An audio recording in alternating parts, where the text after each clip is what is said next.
Ukraine struck the self-elevating drilling platform Sivash, which was used as an observation and reconnaissance post and, according to Kiev, housed an elite Russian unit. Reports indicate the destruction of an anti-tank missile team and intelligence equipment.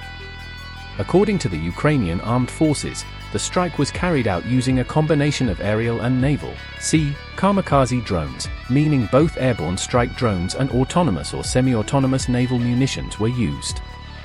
Ukrainian footage published online shows the drones approaching and hitting the platform.